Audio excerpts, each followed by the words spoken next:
Hello, friends, and welcome into another episode of Trust the Tape. My name is Jeff. My name is Jeff. I forgot which button is which. We're waiting on Bryan Broaddus. Hey, Bri. And I texted him. Crown Global Media might be getting too big. He might be big timing me. We'll see. He'll be here. He's always here. What's up, everybody? I do appreciate that there were 8 likes with 9 people waiting. That is a good percentage. We like that. Check this out. Look at this. Look at this. What's up, Bri? Hi, Jeffrey. What's up? What are you doing? 801, huh? Oh, you talking about me? 801? 801, huh? Little 60 seconds, huh? 60 seconds. 60 seconds on soccer. Yeah, let's do it. Here we go. What did you do? There was Brad? a Fulham game on Sunday that lady tried to watch, and I was like, we don't do that around here. Put the football pregame on. KG's in the super chat. He said, good morning. Hope you guys are doing well. We are doing well. How you doing, Bri? It's good to see you, bud. I'm doing well. Thank you very much. Appreciate that. Sorry I'm a little bit late. Got visitors to the Crown Global Media studio I had to kind of get going with this morning before we got going with our show, and I apologize. I cut it a little too close. Are they royalty? Is there royalty in the building? No royalty in the building yet. We're working on the royalty. Working on the royalty. All right. What you got going on this morning? I was watching I watched very specifically for certain things when I was watching Cowboys-Packers last night and this morning. I wanted to see certain guys that I was hoping to see. And so I did some I watched some Clowney, I watched some Shamar James, I watched some Nate Thomas, and I watched some George Pickens. Is there any place that you want to start? Oh, hold on now. KG's trying to help us out with the pool fund. Need that pool fund merch with the exact amount owed on each shirt. We're at 23.4. We're at 23.4K. That is what we owe on the pool. In golf, they have a thing called the mulligan. Would you like a mulligan on the pool, or was the pool everything you envisioned it to be when you started the game? You know, I like having it. But if you were going to do, you've had some talent in that. You've had some talent in that pool. I've seen that before at the. But if you want to know the cost per use of the pool so far, I think you might think, you know what? Not the best investment. Not the best investment. Not the best investment. Is there anywhere you would like to start with the tape today, or would you like to start with something else? Is there somebody you want to yell at? Is there somebody you're mad at? Is there somebody that you're pleased with? I'll tell you what. It was nice to see George Pickens have the type of game that he's capable of. Mm-hmm. It was nice to see that. I felt like the offensive line, and correct me if I'm wrong, Jeffrey, I felt like maybe the game, the play caller was a little nervous about his pass protection to start the game. And then as the game wore on, he kind of, when you're running double reverses and stuff like that and all kinds of little trickeration plays, maybe you're not so much worried about that pass rush and all that stuff anymore. I don't know what are we doing here? Is. I don't know, but I'm just going to assume that it's fun for the viewer because it's not affecting your audio at all. We're just getting really fun video. Weird. I'll tell you, I think he was right to be worried about his pass protection watching that game. Like, I knew that Dak had a good game, but upon further review, Dak was effing incredible because I don't think that you could name an offensive lineman and say he had a good day protecting the passer. And I'm including Tyler Smith. Yeah, it was a rough day for Tyler Smith. I think overall, for how many times that they single blocked. I mean, listen, let's be honest. Gary got held off the stat sheet when you start to talk about pressures and sacks. Yeah. He came in the National Football League leading it with this thing with 6.5. So a lot of it had to do with what Micah Parsons was kind of doing on the other side. I think they went after Micah Parsons. I think they wore him down. Now, he made a hell of a play.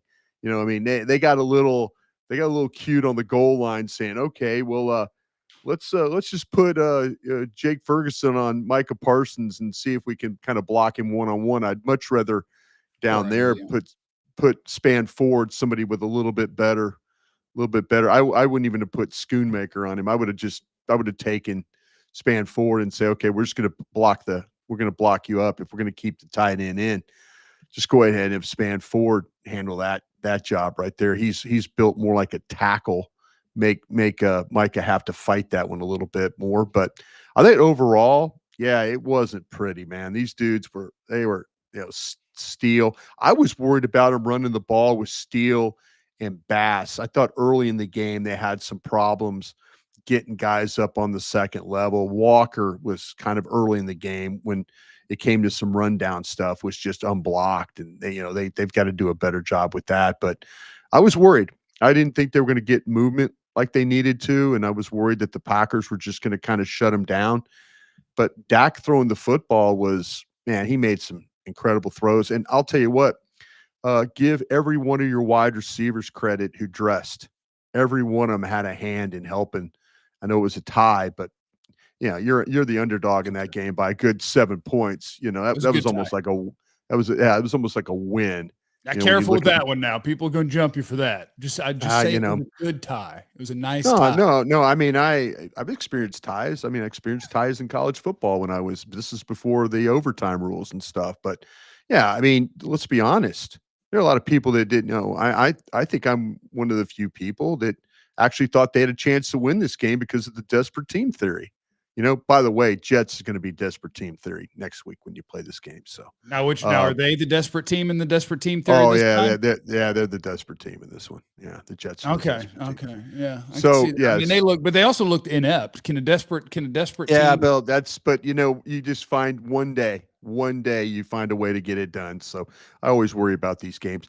But yeah, I felt like the Dallas, even being down all the people that they were. There were some things that the quarterback play was really good. I thought the play caller was good. The defensive coordinator's trying. He's trying. I'll tell you one time, Jeff, did you see one time on the pass that Dobbs caught that Bland tried to knock down, play offhand? Did you notice they tried to run a twist stunt with Murray attacking the tackle? And then they were going to try and loop Fowler inside, and Fowler didn't loop. It's like they ran the line on our blitz. They ran, sometimes you do the pick right and then run the guy around. I think Fowler effed up the play. I think, and what happens is if he twists, he's in the path of the ball going outside to Dobbs. So you maybe would have had, a deflection or something. I mean, it's a third down blitz, and it's a pass, and Dobbs is able to get away from Bland, and it's a sizable gain. But man, it looked like to me that Flus was trying to set up a pick and then a looper to maybe get some pressure, and my man Fowler didn't loop. And so you wonder how much of this is happening? How much? And I'm not trying to defend Flus here. I'm thinking they're all guilty of stuff going on here. Are you carrying some water for Flus, huh? Yeah. Carry some Flus water. I have his phone number. I've texted him a couple. He doesn't text me back. Oh, now we get to the bottom of it. Now he doesn't text me back anymore. He doesn't text me back anymore. He's heard me be critical like these things. I do think that, though, I wonder, because the long pass, the 46-yard pass that went down the field, that thing was, I don't understand, because pre-snap, Murray and James are having a conversation as the ball's being snapped. Yeah, and I actually like that. I was like, holy cow, like Shamar James is out here trying to get stuff done, and Murray doesn't know what's happening. And he's like, hey, listen. And then the guy starts how much running, of that happens? It looks like it's Murray. That's what I'm saying. I'd like to know how much of that happens. I think Diggs was trying to communicate something down, maybe the Dobbs touchdown. He was trying to communicate something. And he's like, listen, it's cover 2. They're going to run this. He had an idea what the route was going to be, and they still left it up. I mean, how much of that is going on with some of these plays that they're having? And how many weeks is that allowed? Like the fact that we have to do so much when the ball is being snapped and we have people who don't know what's going on yet. I don't know how long of a grace period do you get when we apparently simplified everything down to one word, and like we've done what else? They're starting to play new guys. And I wonder I hope it's not even more effed up when these other guys come back. When you get Butler back, and let's see what happens with Ravel, and you're starting now guys are working back in. Are you worried that they're going to F things up, because of the communication and things like that? So yeah, anyway. I do think it's been bad enough defensively, especially coverage-wise. I shouldn't say especially coverage-wise and pass rush-wise, that whoever you run out there, it's like, okay, good. I'm excited to see something new. I didn't realize until watching this morning when I punched in on NFL Pro, it's a wonderful tool. If you want to give the NFL, they were late. They were late for you guys this week, huh? I mean, I didn't try until evening Tuesday. Yesterday, so I didn't notice. It was good. It was fine for me. But when I punched in Shamar James, I didn't realize he played that many damn plays in the game. Oh yeah, they were trying to get Jack Sanborn off the field and pass situation. Yeah, that's Shamar James out there. Yeah, that's what they're going to do. I think that's what they're going to do going forward. Yeah, and I got to tell you, I like it. Oh well, the guy's not the most aware cat. He wasn't at Florida. He was really good blitzer. He was a really good blitzer, instincts, but I'm just putting athletes out there today, baby. I'm putting athletes out there. Let's just run fast. And if we F up, let's F up running fast. Let's not F up running slow. To your point, like there was at least one missed tackle, maybe two. I think they had 14 as a team. I think I counted up 14. I think I counted that right. Well, but with James, like the first time that he rushed, Love felt him, and that was an incompletion. See, that there wasn't enough of that. No, probably not. You would have won. You would have won this football game if you would have just generated a little bit more pressure. We saw what happened when he was having to deal with that pressure. Incomplete passes, grounding the football, throwing it out of bounds. You know, I mean, we saw what pressure does to that guy. You just weren't good enough to get enough of it. And that's kind of a little bit sad considering the state of the Packers offensive line. Yeah. That aspect that has honestly been disappointing to me the last 3 weeks. Well, we don't have a pass rusher. I mean, we don't. James Houston's really our best pass rusher. Well, James Houston, that's our best pass rusher, and that he barely made an NFL football team this offseason, and he's our best pass rusher. That's probably not the best, but to that point, like I think it's a good point that you would want to get more pressure when you're playing beat up offensive lines. Oh, I mean, how? I mean, yes, please. Well, and because like Jordan Love did what most NFL quarterbacks do. If you just look at the difference between clean pocket under pressure for any quarterback in football, what you'll find is under pressure, they're not any good. And that's why I almost can't ask for a better result for Dallas in this game, because Dak under pressure in this game was a god. And that, like, you're not going to get that many weeks. Quarterbacks, when they're under pressure, don't play good football. Dak played almost perfect football when under pressure. And so I'm going to take my tie. Because Jordan Love did what usually happens to quarterbacks when there's people near them and they get moved off their spot and they got to throw it before they want to. Normally it's bad. The fact that ours was incredible, I think I'm just going to take my tie. I'm just going to take it and say, you know what? I accept that. Dak got us home and almost. Let me ask you this. Analytics, man. Come on. 4th and 4. You going for it on the 4? So I was. Oh man, you're being a coward right now, aren't you? You're about to give me a coward answer. I was leaning coward on that play, and I think that Jesse Holly has talked me into it, but I was leaning coward on that play. If you told me if they're on the 1 or the 2 yard line, give me all day because the whole playbook's open. 4th and 4 when you just had nobody open. This is what kills me about you guys. That's what kills me. You fight for analytics like it's the last thing. It's like your dying breath, and then you coward on me like that. Oh, I haven't even seen. I didn't see any numbers on that play. 76% says go. Yeah, I wouldn't be a total slave to analytics. We've changed our lifestyle all of a sudden?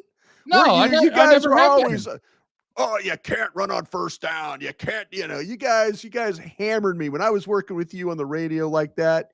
You guys hammered me on this kind of stuff. Oh, well, you got to go. I'm going to tell you, I'm going. You know why I'm going? Because I know the condition you don't of trust my defense. I don't trust the defense. Yeah. I absolutely don't trust the defense. Yeah, I don't. And you know what?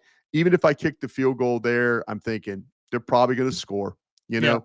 And like, you hadn't stopped. I mean, you're giving them now 4 downs. When they got to overtime and they took the ball second, they became a 4-down team. Especially when you scored, they became a 4-down team. And you proved you couldn't stop them on 3 downs. You know, and I think the 3rd down. I think Matt LaFleur did you a favor twice. I called him a coward on our post-game show. Mm-hmm. Like Matt LaFleur, the way he handled the end of regulation when he started handing the ball off to settle for a 55-yarder, I thought that was cowardly. Yeah. And then in overtime, with the amount of time especially giving up a block, I would have been a little bit like, man, maybe we need to get a little closer here because we just had one of these things blocked. That would be a little bit. I'm calling you a coward on that one, but to me, I know the second half. I thought the Cowboys played better defense in the first half than they did the second half. I mean, and I know it was the 13-2 deal, but they kind of figured some things out, and I was hopeful that it would carry over until what you're doing with in the second. But if you look at touchdown, field goal kind of a thing, you weren't, to me, I would have gone for it. And if you lose that game, then the question's, well, why did you go for it? Why did you kick the field goal? My answer, if I was Brian Schottenheimer, like, did you see my defense the second half? Yeah. Did you see what? I mean, your best chance of winning that football game was the fact that maybe you scored a touchdown and then you had they get out on downs like they did. Well, they had to get to a fourth down to kick the field goal. Yeah, that was your best hope. That really was your best hope. And that, because the way the officials were calling the game, you were probably going to get some. You're probably going to get a stop, and then all of a sudden Ron Tolbert and his crew was going to go defensive holding, hands to the face, leverage, tripping, some bullshit penalty, you got something with the officiating in that one. I like this. I do. I really do. I think that Ron Tolbert and his crew are horrible. Okay. I really do. And we'll look at me refereeing. Yeah. This is very much going into this game, and I'm not blaming. I sound like I'm blaming the officials. I hate the way he officiates games. My man resets the clock every other series. Please reset the game clock. How many? The game probably should have run out. If most referees just let the thing play. Just go and let the thing play. Dude, Jordan Love is an idiot for running that play. The clock operator should have let it hit zero and made the refs put a second back on. I learned something though. I bitched about this. The NFL actually does. Now, the clock operator is from this area. So the clock operator usually they get are from this area. But the NFL hires these being zero time. It was very close to legit being zero time. I'm telling you what, these guys, the way that they call these delay of game penalties, as soon as it's boom. And some officials let it go, some don't. I cannot stand Ron Tolbert as an official. I really can't. I like this. I can't. I'm sorry, but most officials, I can deal with, but man, some officials, like going into this game, there are officials that had officiated 4 games, and he'd only done 3, and he still was in the top 3 for the number of calls made. Boy, my guy's trying to work. He's trying to earn that check. He kills home teams. He's a home team killer, is what he is. Yeah, he's like I'm serious. If you're one of those guys or gals that likes to gamble, Ron Tolbert, bet on the visiting team playing, because my man will skew the calls to help the visitors in these games. Hey, we were a dog. If you bet on the Cowboys in this one, you got a dub despite a tie. Vance is in the super chat. He said, did Nate Thomas earn himself a starting spot? Because Nate Thomas got himself a little bit of run at right tackle, and left tackle. Yeah, I hadn't heard anything about a steel injury, so that one, unless somebody tells me different, was just looking at him in front of Jones. Yeah, Stephen Jones told us. I asked him the question a couple of weeks ago because I was thinking about if you wanted to go with your most powerful 5 guys across the board, playing Nate Thomas at right tackle would be the best thing. And he says Nate Thomas is getting real close. And then Schottenheimer comes out and says, I'm not really into kind of making circling the linemen and making them, adding guys to that mix. But they did the other day. Oh, did Shotty not know? He's getting baptized in this now. Did he, when he was answering a question, did he know that Stephen Jones had already disagreed with him, or was he going in blind? He agreed. He said it before Stephen Jones. He said, okay, so then Stephen contradicted him, because that's the way of the Cowboys. We love that. So Nate Thomas, that was one of the guys I wanted to watch, because I knew he played right tackle, and then I knew when Guyton got hurt, he played left tackle. I didn't realize he finished like the whole game from the end of 4th through overtime. Yeah. And I love to, like, that you had an opinion there. Like if you want to have your most powerful guys, Mm-hmm. because I watched Nate Thomas and the goal was to have a takeaway. Like this should be your right tackle. Or I've known this one. So, like I said, I think Steele as a run blocker has got promise. Sure. As a pass blocker, I think that there's that moment where he's blocked 60 plays. The 61st play, the 64th play, and maybe the 67th play is the one that maybe influences the game the other way. And so, like, I wanted to come out of it with a hard opinion of Steele versus Thomas, and I really didn't come out with that. Like, I watched Nate Thomas, and I went, okay. Like, I like that he's a giant dude. Like, he's over 330 pounds, long arms, big hands. But there's a lot of things. Like, if you're going to be that size guy, you said power. I'd love to see you be an unlock the hips and toss people guy and not just like I am big and strong and you can see that. And like, I don't think that's there. I don't think that the athlete is there, but being so big and stout lets him kind of recover and you got to go a long way around him. And so I watched him and I'm like, yeah, if you wanted to play him for Steele, okay, I'm open to seeing it, but I didn't come away going, he needs to play. I just kind of the fact that like week 1, he was almost your starter at left tackle. Yeah. That kind of tells you. I mean, I know that there were some questions within the organization of like, do you play Guyton with no training camp or do you play Thomas? And it was some people in that building that were absolutely, they were talking about, we need to play Thomas here. You know, but I think there's a chance that Thomas is a better player than Guyton today. I think there's a chance at that too. Guyton, he certainly had his struggles in pass protection against Green Bay and has all year.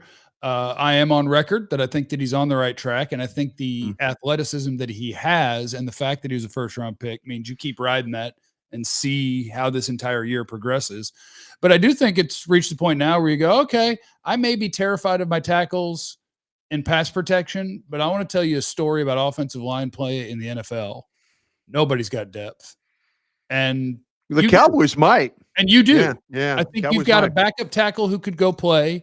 And I think you've already seen that you have a center and a guard that can go play. And I think they all run block better than they pass block, which is interesting. But here's the kicker though. That center guard combination, probably good for 4 games. Yeah. Probably good for 4 games. Get you. 5th game is going to be a little rough. 5th game is going to be a little rough. Often had some struggles in pass protection in this one. I think they kind of all did. Yeah. They all did. Bass might have been the guy who I thought, can I say this? Played the best. Might have been Bass. I don't think that in 11 pass block reps, I don't think Steele had Thomas had a pressure on him. I thought they were generous to him on that because I think that the first play that he lined up against number 1, he got tossed and Javonte kind of got in the way. But how close do you have to be to call it a pressure? I don't know. So he might have had none. He might have had one. It made sound like they had Pro Football Focus graded Micah Parsons a 94 something. And I don't want to do this because too many people in the chat get mad at me. Go watch. Pretty impressive. Micah was everywhere. Micah was everywhere. And Dak got smoked by him a couple of times. Every tackle got smoked by him. And that's why I say I'll take my tie because nobody else on Green Bay was really getting home. Number 1 was, and it didn't matter because they just I think my takeaway is, and I know it's shocking, that really awesome player shockingly played really good football and did what he does. But shout out to your play caller and your quarterback. They made it so that didn't stop your offense from hanging 40. And so I just salute Dak and I salute Shoddy because I think that the offense that you called and the way that you executed it was so good that a guy could get to your quarterback 8 or 10 times within 2.5 seconds and not come out of there with, you can call it a sack, whatever, but not come out of there with a loss of yardage sack. Because if you just take the average NFL time to throw, Parsons might have 4 sacks in that game. And they were still able to move the ball and they were still able to get big plays. And that's just credit to Dak and Shoddy. It's not, oh, you shut down Micah Parsons. You made it so the fact that he did exactly what he does didn't wreck you. Shout out to y'all. You crushed it. Dro Knows is in the super chat. Prime to Arkansas news. I don't know. Is that happening? I don't know. News starting. Oh, because they're trying to get a new coach, and they got a bunch trying to of get a money. new coach. Yeah, I talked to John Gruden. He'd like to have that job if it was offered. Okay. New starting linebackers, Leafau, James, and Clark. Also, why is Dono starting over Ball? Would you trade for Sauce Gardner? That's a lot going on there, Dro knows. Yeah. Bad news is you can put in everybody that you want. I think you're finding out that there just aren't anybody you can trust. Like at linebacker, there's no one you can trust. Leafau, when he plays, like he just plays too fast. It's too many missed tackles. He's a liability in coverage. James is the one I'm most interested in, but again, he can be lost, some missed tackles. Clark's the one who got benched for no reason. He's been better than Sanborn and Murray this year, but he doesn't have a sponsor. So I don't know what they're going to do at linebacker. And I don't know why Donovan Wilson plays over Bell. I'd be interested in seeing it the other way. I thought Wanye was fine. Wanye and Bell were the two safeties on the field for that last Green Bay pass that right before they kicked the field goal. So they're thinking about it. They're thinking about it. Yeah, they're thinking about it. Yeah. Is your face stuck on your screen or just on mine?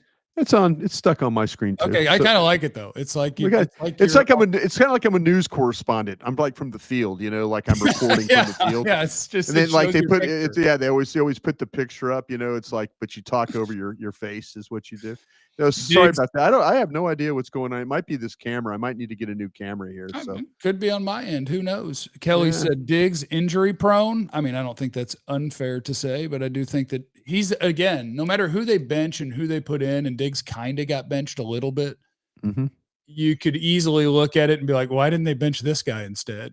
I think they're mad at Diggs because of him going that play where he slipped in the Chicago game. That's not his responsibility. He acted on his own. I think they got a little mad at him for that. Okay. I like that. We're holding people accountable. Vance is in the super chat helping with the pool fund. Now, Jeff, is it a lack of O-line talent or a lack of good O-line coaching? Adams is gaining so many new fans every week. I'll tell you this. I'm one of those. I think Clayton Adams has been awesome for this team. And I think Shoddy's doing a great job as a play caller. When I was going through Coach Riley Coach Riley, give him some credit too. Yeah, anybody who's working with the offensive line, because like it's not new that you have pass protection struggles from either of these tackles. That's not a new thing. The way that they are able to run the ball and the way that they call offense, I think a lot of it is because of coaching. The way that you're not just doing the guy that Brian tried to run out of town after he tried to run the other guy out of town. There wasn't a lot of imagination in what you were doing in the run game. And I think now there is. And I think that's what's unlocking Javonte Williams is he gets his credit because he does have more than I thought he did coming into this year. Oh, I was if you want to talk about way wrong guy, that was way wrong guy for me. But I think you're now one of the teams where it's like you come into the week and scheme is something that you have to think about. You don't know what they're running offensively. You don't know traps and counters and tosses and inside and outside zone. Like they do all sorts of stuff that's giving them a chance to not be predictable. And I do give credit to Clayton Adams, Riley, Shoddy. I think they're all doing a good job. How about this though? Do you think the running game is helping the quarterback? Oh yeah. I do too. I think the play caller's been. I think the play caller. Like I said, I worried a little bit about the Chicago game because I didn't feel like they took enough shots where they needed to take some shots. Yeah. But that game against Green Bay, once they kind of figured out what Green Bay was doing, Green Bay's secondary got exposed. Green Bay's secondary. Everybody's talking about Green Bay's secondary, and I'm like, without a pass rush, Green Bay's secondary looks like their draft pick's going to be, 15, the way that looks. If I were a Green Bay fan, I would be more upset with the result than as a Dallas fan. Oh, absolutely. Because your secondary got smashed on plays that weren't taking long with the quarterback being under pressure, whereas the Cowboys, we know there ain't going to be a lot of pressure. And the coverage is iffy. Like we knew that. You thought you had way better, and you got diced up. Yeah. Richard said, waste a great year from Dak or trade for defense. We go to our correspondent, Bryan Broaddus, on the field. Yeah, I think to me, I don't think they're going to trade. I mean, if they trade, it's going to have to be because they are committed to, say you go out and you beat Jets, beat Carolina, you go to Denver and find a way to win that game. You've got to put some games together before Dallas that front office is going to think about giving up. They had to make a sacrifice to get that extra first round pick. So to me, I don't think they're just going to give it up unless they feel like that they're going the right direction. You go out and you play with your food against the Jets, maybe you beat Carolina, you go get smashed at Denver. They're not. I mean, the trade deadline goes all the way up to November 5th, I think is when it is. So you basically got the month of October to determine whether you're going to trade or not. That's how I look at this. And I think they're in one of the tougher spots because there's nothing about defensively what you've seen that makes you think, well, if I add a player, like, so what? You need to add 5 of them. They've got a division winning offense. Right. And they've got a defense that can have them picking in the teens, the like 10, the way that's working right now. Yeah. And so I think they would be right to just wait it out and be like, let's see if with this coordinator and with the players we have, is there a solution that's a player away or 2 players away that makes us think we're competitive? Because right now I don't think you can think that. So it's like, no, we're going to let you play it out and then we'll try to build this thing back up. KG with the final contribution to the pool fund. So minus Eberflus, is this the best coaching staff the Cowboys have since pre-2000? I got to tell you, we got to and Dirk threw one in just because you guys are the best part of my workday. Because I don't think I've said enough about him yet. Head coaching is one thing. As the offensive coordinator, as the guy in control of the offense, shout out to Shoddy. When I went to watch my Pickens plays, it's not just he's wide on the left, he's wide on the right. It is he's the Z on this play, and he's off the ball with a guy inside him with a condensed split. Like, they are doing all of the easy button cheat codes for an offense. You have your movement. You have a lot of condensed formations, which gives you ways to play with space. Shoddy's doing a wonderful job. I just wanted to throw that out there. He has done a fine job. Quarterback playing at a very, very high level. Offensive line getting some things done. Defense has got a lot to do, and I guess their hope is that getting Clowney potentially going, maybe getting the linebacker situation, to getting that room taken care of. Maybe they're going to do some things at safety, and they're going to have to figure out corners. They get this defense fixed, then this team could be good. But right now they're very much just, and we knew this going in. We talked about it a lot. This is the 2024 version of the Cincinnati Bengals. Really good offense, really poor defense. Very quick scouting report on Clowney from Jeff through one game. Boy, he's funny to watch. It is a hectic energy that dude has.